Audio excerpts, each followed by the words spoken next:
gaarigani boos qura kama banaana dhammaan kuraastana waxaa camiray dhalinyaro u degdegaya inay waqti qurux badan ku soo qaataan xeebta Jasiira oo ah meel kulmisa bulshada qaybaheeda kala duwan.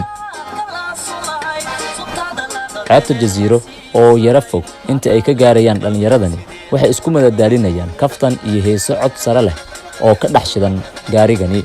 wadahuna waxa uu si miyir leh oo dadaal ay ku dheehan tahay u kaxeynaya gaariga. waatan Jasiira waxaana halkan jooga haween, caruur, dhalinyaro iyo sidoo kale dad ganacsiyo yar ka sameystay halkani si ay noloshooda ugu maareeyaan waxa ay ka helaan. qaar kamid ah dhalinyarada halkan isugu timid oo aan la hadalnay ayaa inoo sheegay inay dareemayaan isbedel weyn oo xagga nabadgelyada ah, isla markaasna ay doonayaan inay iyagu qaataan kaalintooda ku aadan muujinta bilicda dalkooda. magacaygu waa Cabdiraxmaan Maxamed Cabdullaahi, waxaan deganahay degmada Wadajir. waxaan halkaan u imaaday xeebta Jasiira inaan ku damaashaad soo tago aniga asxaabteeda dhammaan. waxaan soo kireysanay gaari, waxaan imaanay badda. hadda waxaa diyaar u ah inaan damaashaad la qaato maalinka Jimcaha asxaabteeda, eheladeeda, qaraabadeeda dhammaan. waxaan aad iyo aad ugu faraxsanahay xagga amniga iyo xagga dalxiiska badda oo maasha Allah heer sare ah. bismillaahir rahmaanir rahiim. magacaygu waa Maad Cabdikariin Jimcaale oo ku magac dheer Maad Qiilow. waxaan deganahay degmada Waaberi, gaar ahaan xaafadda Kalluunka. maanta oo Jimcaha waxa u soo damaashaad tagay xeebta weyn ee Jasiira. ma ahan meesha Miami ama meelaha kale Mombasa, ma ahan, waa xeebta dalkeen hooyo, waa xeebta Jasiira. marka waxa waa damaashaadka aad ugu fiican tahay.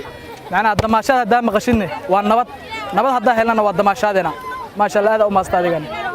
magacaygu waa Sahal Cabdilkaasim Farax oo ku nool gobolka Banaadir, qaasadan caasimadda magaalada Muqdisho. waxaan ku suganahay xeebta Jasiira oo ah xeeb aad u weyn oo loo soo damaasho tago. waan ku faraxsanahay inaan ka soo qayb galo dadka ku damaashaadaya maanta inay ka soo qayb galaan xeebta Jasiira.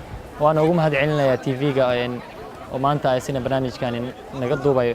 aragti ahaanteeda aniga waan ku faraxsanahay marka hore inaan wadankayga ku damaashaad tago, maxaa yeelay wuxuu leeyahay xeebo qurxoon, wuxuu leeyahay meelo qurxoon oo loo damaashaad tago. maanta oo Jimcaha ah waxaan joognaa xeebta Jasiira. waxaan aad ugu faraxsanahay indho badan oo kala duwan, asxaab marar ugu dambeysay, dad waay hore ugu dambeysay inaan maanta meeshaan iskuul kalno oo aan ku faraxno. waalidiinta ayaa caruurtooda iyo qoyskooduba keena halkani si ay waqti u wada qaataan ugana nastaan maalmaha kale ee shaqada iyo waxbarashada. waxaana dabaasha ka sokow ay dadka booqashada halkan u yimaada heli karaan doonyo lacaga yar lagu kireeyo, kuwaas oo ilaa iyo xeeb labaad dadka ku soo wareejiya kadibna dib u soo celiya. Munasar Maxamed, Dalsan TV, Muqdisho.